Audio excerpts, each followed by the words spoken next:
And what we're going to do is we're actually going to be talking about internet medicine. Dr. John Bennett is, a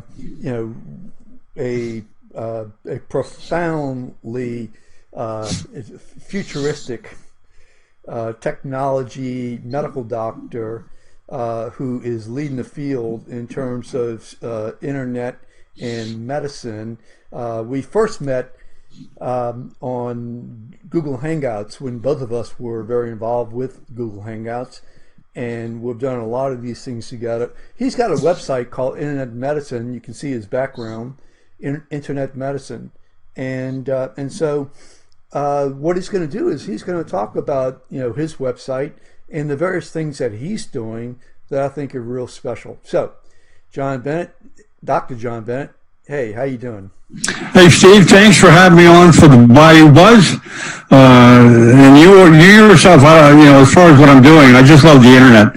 I'm just a doctor that, or someone like you that, I don't know if you're the similar, but I kind of discovered the internet a little bit later in life and see it as a great tool to do whatever you want, to leverage whatever you want, and especially in the fields that we're both doing, which is video. We did meet at Google Hangout, and that's the first platform that I was acquainted with that really leveraged the technology of Hangouts to network and to educate, and I think it can be applied almost to any field, like Bayou Buzz is doing. Yeah. Okay, so let's see. Tell us about Internet Medicine. What is it? I mean, the website itself. Tell us what's going on there. Huffington Post of sorts of internet medicine, of digital healthcare. Medicine is an area of science being very heavily impacted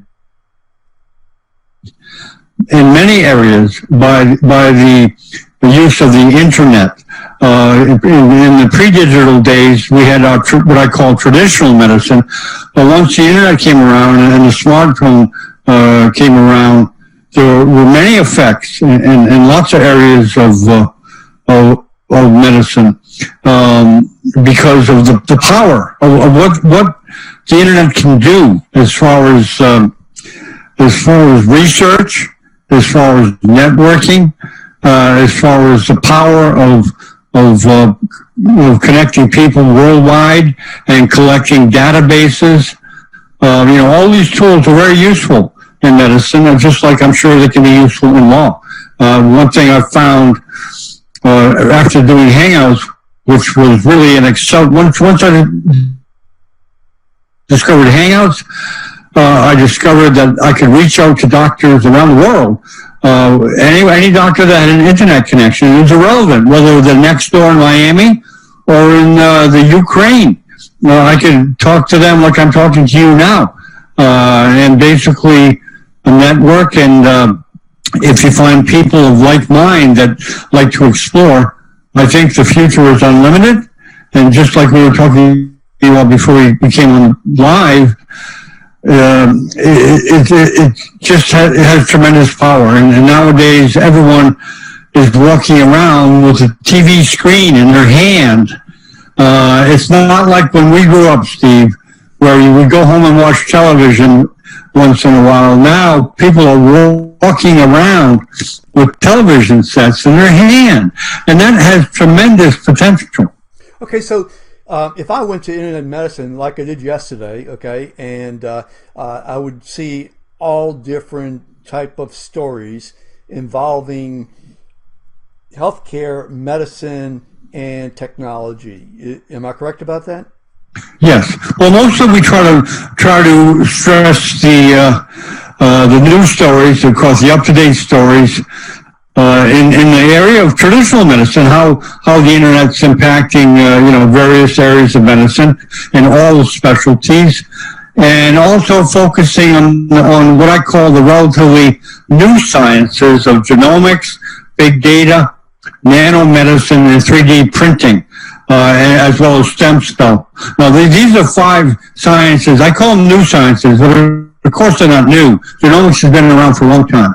But the power of the computer and internet in the area of that science is particularly powerful. The human genome was mapped in 2004. That wouldn't have been possible without the power of accumulating data through the internet, 3D printing, and stem cell. All these areas, there are new stories coming out on a daily basis, and we, of course, like the general public, there's an information overload in medicine. In the areas of genomics, stem cell, big data, 3D printing, most people don't know about, and it's important for us at Internet Medicine to bring those stories to the fore, to bring stories. For example, I saw a story today on an orthopedist in Brazil making 3D prints of bones for surgery, to educate the surgeon before he goes in there. Now, it was today I saw that. Now, I hope to bring a story like that from Brazil to Internet Medicine.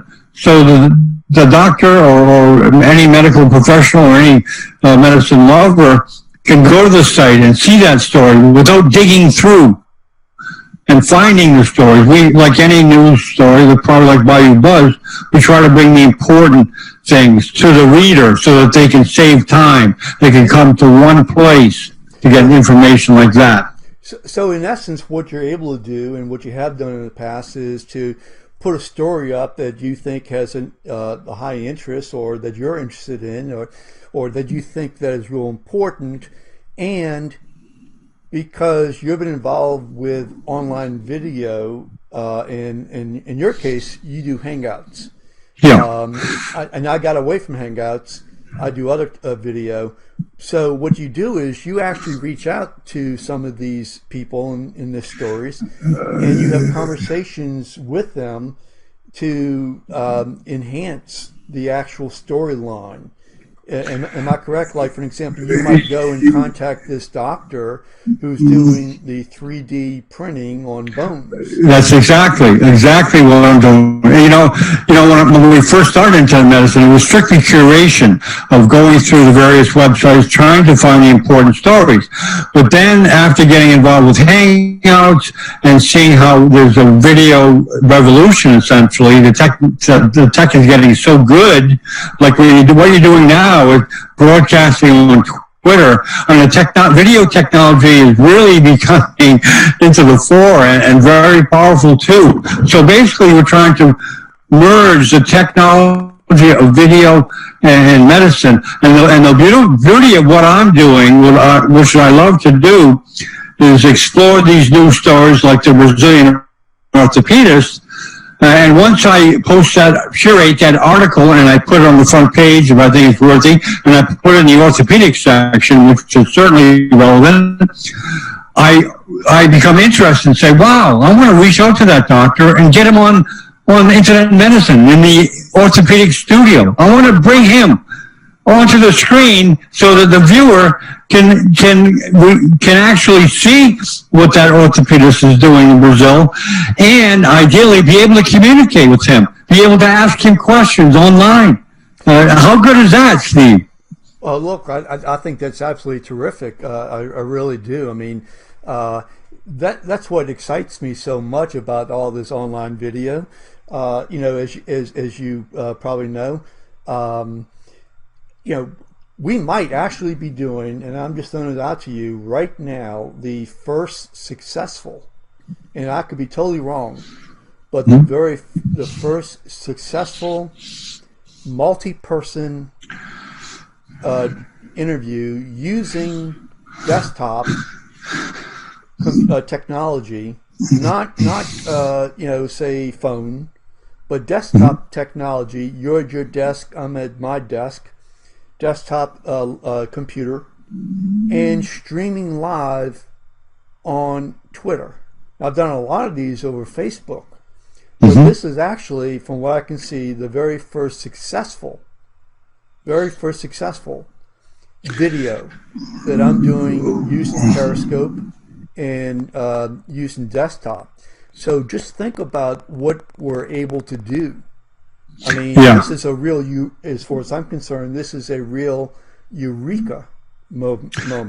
Yeah. One of the Yeah. very first ever on Facebook. And so now this is one of the very first on Twitter. I'm not saying that, there could be other people doing this.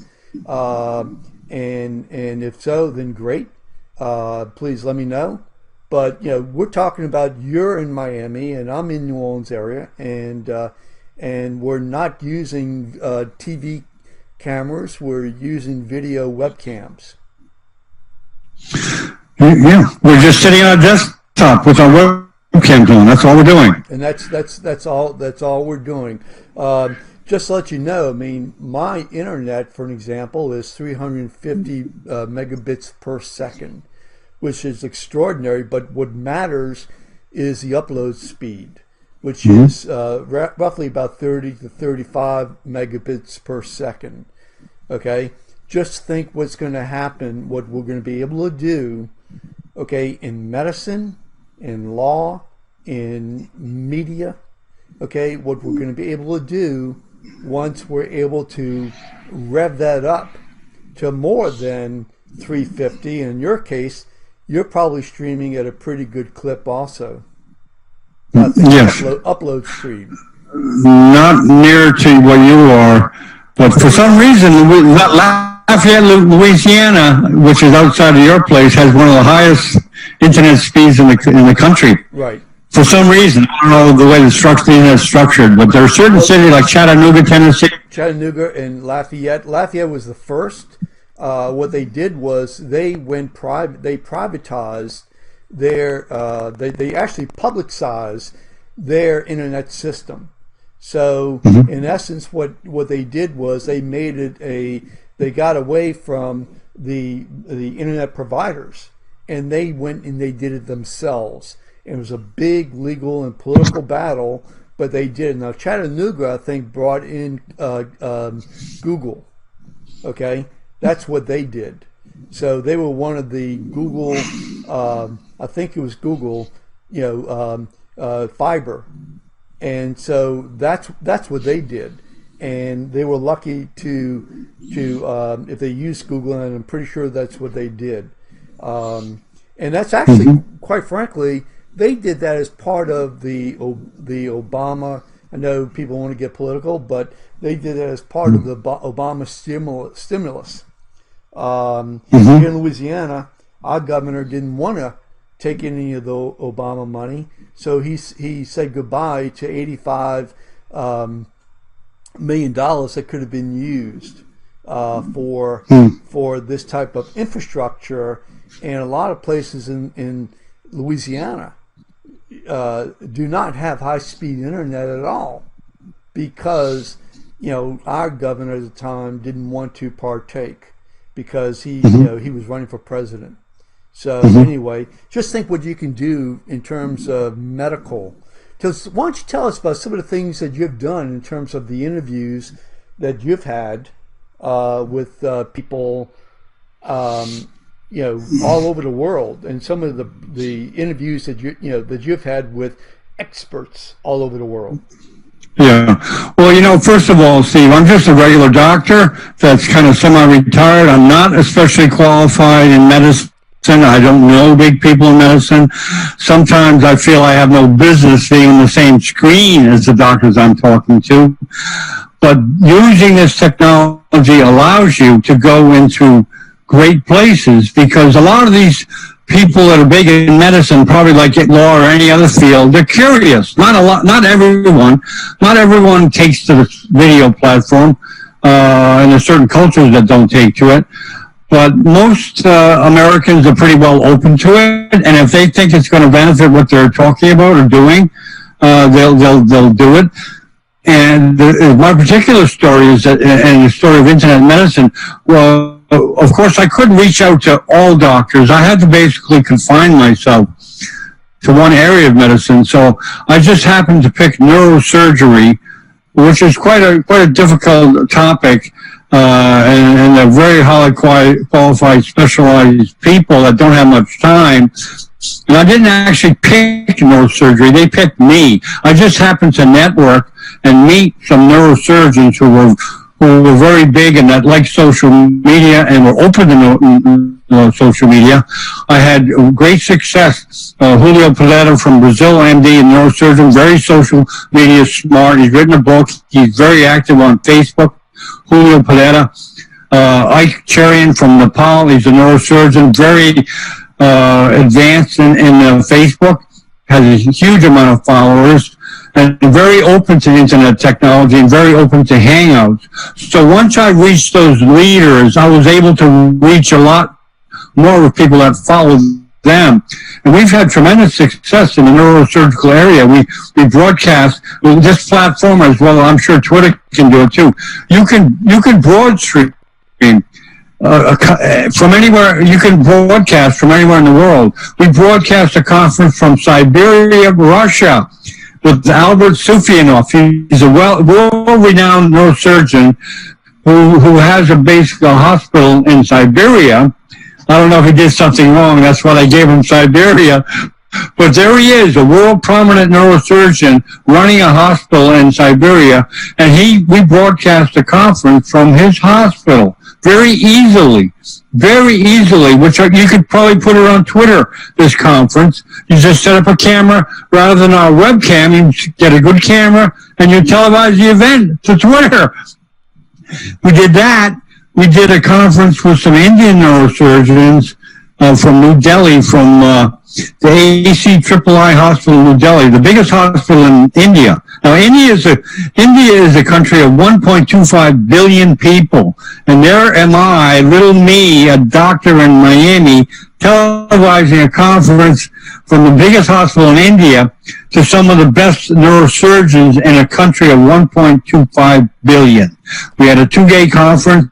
We put it together. We had 6,000 people watching, which is not big numbers in television numbers, but amongst specialized communities, that's a good number of people. And the conference was on pediatric neurosurgery. And let me just quickly tell you why it's important, this type of technology, why it's going to find a place in medicine. We had some of the top pediatric neurosurgeons of India broadcasting for free on the internet. On the channel we have a subsidiary channel, neurosurgical.tv. Anywhere in the world, including India, could have watched the top pediatric neurosurgeons in India give broadcasts on excellent presentations. They could have watched them for free on their smartphone anywhere in India. Now, this is a topic that's very specialized. And say you have a neurosurgeon in rural India, he's able to partake of going to a conference on a smartphone to the same minds that he pays to go see in New Delhi or Jaipur or Mumbai in India when he travels to conference. He's able to see the same people. Matter of fact, give the same presentations that these neurosurgeons, pediatric neurosurgeons give. And the same can be done for America, but of course the American neurosurgeons, it's tough to reach them because they're top of the heap. They're so busy, and they'll embrace this technology eventually, and eventually it'll be monetized so that, for a certain fee, you're able to watch these American neurosurgeons, pediatric neurosurgeons give a conference, but you got to pay a certain amount. I imagine Americans will adopt it by the time it's monetized. But in foreign countries, are more open to it, and that's where we had tremendous traction. And this month, this January, we're going to televise 3 conferences. We're going to televise one from Jaipur in neurosurgery, one from Pakistan, Karachi, Pakistan, which of course, Pakistan doesn't have the best PR in the world. However, they do have some excellent neurosurgeons there, and they want to televise a skull-based and spine conference, and we're going to televise another one in February from New Delhi. That's absolutely fascinating. I've got about another minute left to go, so let me just ask this: okay. What about the internet connections in those locations, such as Pakistan? Yeah. Obviously, there are a lot of areas that don't have good internet connection, but most of the big medical centers and most surgeons have good internet connections. And most people with money in countries like that, they have good internet connections. They cable because the person giving a presentation obviously has to have a good one, like you right now. However, to watch it, it's streamed to the internet where people with any kind of internet connection can watch it. Right. Only if you participate do you have to have a good one. But to watch it, right, you can just have a smartphone with doesn't have to have a very good connection. Just as long as you can see videos, you can see it. Absolutely. So what I'm going to do is this. I'm going to end it now, our conversation, only because it's Christmas Eve, and need to take care of. I know Santa Claus is coming soon, and yes, I've got a new present for him. So that when he drops off internet at different locations, different hospitals and all that, we'll be able to communicate so much better and provide healthcare cheer, as just ubiquitously. And so that's what I'm going to be doing this afternoon. Go shopping, but we'll do it again. I mean, this is really terrific. Again, congratulations for, as far as I'm concerned, being on the very, very first successful broadcast using, say, multi-person, successful in terms of not having any real breakdowns, and multi-locations. So I think that's really wonderful. We'll definitely do it again. I'm going to put this on Facebook, put it on YouTube, and just get it out there. And hopefully you'll put it on Internet Medicine. And okay, yeah. And internetmedicine.com. Just come by and see us, and it's only going to get bigger. And we'll follow Bayou Buzz, and I'll keep in contact with you to find out what's happening in video tech. Okay, so what I'm going to do is I'm going to end the broadcast right now. Dr. John Bennett, end the broadcast, but you and I will be able to chat afterwards for a few seconds. So, it's Dr. John Bennett again, internetmedicine.com, and the other is neurosurgery.tv. Am I correct? Neurosurgical.tv. Okay, neurosurgical.tv. Okay, and this is coming from, again, Steve Sabadeski, BayouBuzz.com, and so we'll see you very soon, okay?